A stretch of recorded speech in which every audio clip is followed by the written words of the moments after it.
မြ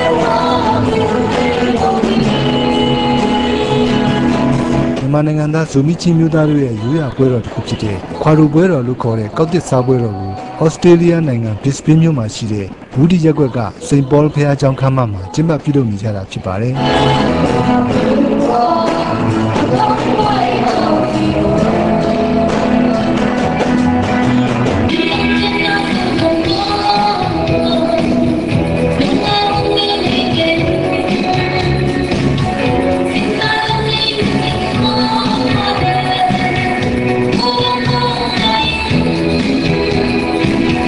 ဒီကနေ့ပွဲတော်ကိုဇိုမီအင်ကွမ်လို့ခေါ်တဲ့ဇိုမီမိသားစုအဖွဲ့ကနေဥဆောင်ကျင်းပပြုလုပ်ခဲ့တာဖြစ်ပြီးဇိုမီရိုးရာအကနဲ့ရိုးရာဝတ်စုံအလှပြပွဲတွေကိုလည်းကပြတင်ဆက်သွားခဲ့ကြပါတယ်။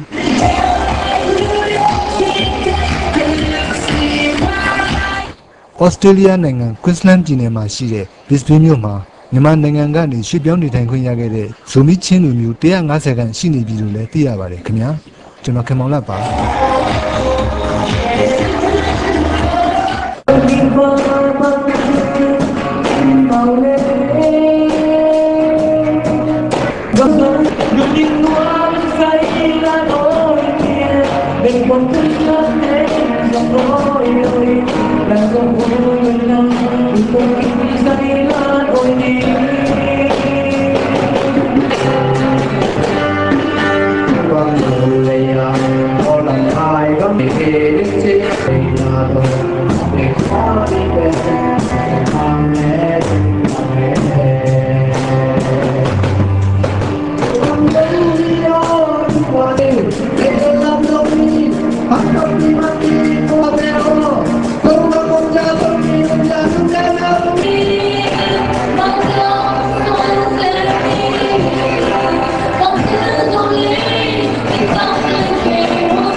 Zoni in one tena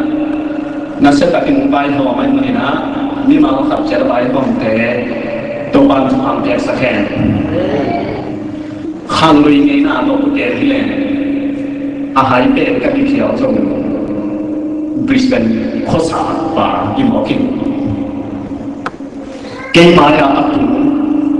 chin step su pa ni na a om le om sam ko na na Igama ahai kia zongin khosa tebe chung kilo hanga ki to ben chatte ta khade ngai sai chairman pana chung kuwa ni china ongye te zongi te suna sina khadum le zongi in one ya pa chang one te na ke to ama to kalau nu to ya dekat YP te unau chung to zoni in one ki pak ki atang chung na thik to en ni manina ei kham tu pana apai chi ni hen to ki kho kho ki so bao ten si na ha ki YP ဟုတ်ကဲ့ပြောပြပါဦးဒီနေ့ဘာလို့ပွဲလေးတွေ ဟုတ်တယ်ကျွန်တော်တို့ကယူရရင်ကြီးမှုမဖတ်ပြောင်းယူရတယ်မပြောင်းပြတ်အောင်နောက်ပြီးတော့ကျွန်တော်တမိုင်းရိုင်ဝင်မပြောက်အောင်ကျွန်တော်ထင်းတဲ့အနေနဲ့ဒီ Brisbane အရောက်မှလည်း Australia ရောက်မှလည်းကျွန်တော်ရှင်းပြနေတာဖြစ်ပါတယ်ကျွန်တော်ဒီနိုင်ငံခြားရောက်တဲ့ကျွန်တော်ယုံမီမြို့သားတွေနေရာတိုင်းမှာကျွန်တော်ဒီဖော်တော်ဘွဲကိုချမ်းပါလိရှိပါတယ်ဒါကျွန်တော်တို့ယူရတတိထုံးတာမဖတ်ပြောင်းကျွန်တော်တို့music ဒီအတွက်ကျွန်တော်တို့အဓိကဖြစ်ကျွန်တော်ကျင်းပတာဖြစ်ပါတယ် music ဒီအတွက်ကျွန်တော်တို့ဒီရုပ်ရမပြောက်အောင်သူတို့ချင်းသိမ့်နိုင်အောင်သူတို့ကျွန်တော်တို့ပါယူရရှိတယ်ဆိုတော့လူငယ်တွေကြည့်တော့ music ဒီအောင်နားလည်တော့အောင်သဘောပေါက်တော့ကျွန်တော်ကျင်းပတာဖြစ်ပါတယ်ဒီ သူတို့ရဲ့ယူရနဲ့မထူပဲနဲ့ဒီခစ်အလိုက်ယူရသူတို့ကခစ်အလိုက်ဝတ်စင်ပြီးတော့ကနေကြတာတော့ကျွန်တော်ခင်မိရတဲ့အနေအချင်းမျိုးကျွန်တော်ပြပါတယ်သူတို့ရဲ့ခစ်အလိုက်ပေါ့နော်သူတို့ဝတ်စားစီရင်ပေါ်လာတဲ့ခစ်အလိုက်လည်းသူတို့ပြောင်းလဲတယ်လို့ဒီလူငယ်တွေကိုလည်းကျွန်တော်အဲ့လိုပဲမြင်ပါတယ်နောက်ပြီးတော့သူတို့ကတာတို့တချင်းဆူတာတို့လည်းကျွန်တော်အချိန်နဲ့ကိုက်နေအောင်သူတို့ကခစ်နဲ့အလိုက်ကျွန်တော်တို့လှုပ်ရှားတာပါတယ်လို့ကျွန်တော်မြင်ပါတယ်ကျွန်တော်အားပေးပါတယ်လားကျွန်တော်တို့နိုင်ငံလေးရောက်ကျွန်တော်တို့ရဲ့မြန်မာပြည်သားအနေနဲ့နိုင်ငံပဲရောက်ကျွန်တော်မြန်မာနိုင်ငံရဲ့ရှင်ကြီးကိုတပိုင်စလာရတပိုင်ရှင်ကြီးကိုစလာများကိုထိန်းနေရကြောက်တဲ့နေရာတိုင်းမှာထိန်းသိမ်းကြဖို့ကျွန်တော်တိုက်တွန်းချင်ပါတယ်နောက်ပြီးတော့ပြည်တွင်းကလူတွေကလည်းဒီတိုင်းပဲကျွန်တော်တို့မြန်မာပြည်ရဲ့ယူရရင်ချင်းမှုတိုင်းကိုထိန်းသိမ်းဖို့ကျွန်တော်တိုက်တွန်းချင်ပါတယ်ဆက်လက်ပြီးတော့အားလုံးဒီတိုင်းပဲကျွန်တော်တို့ဥကျရရင်ချင်းမှုတွေကျွန်တော်အားလုံး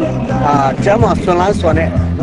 တနည်းနည်းကျကျွန်တော်တို့မြန်မာပြည်မှာပြန်ဆုံတွေ့ကြလိမ့်မယ်လို့ကျွန်တော်ယုံကြည်ပါတယ်ဟုတ်ကဲ့ကျေးဇူးတင်ပါတယ်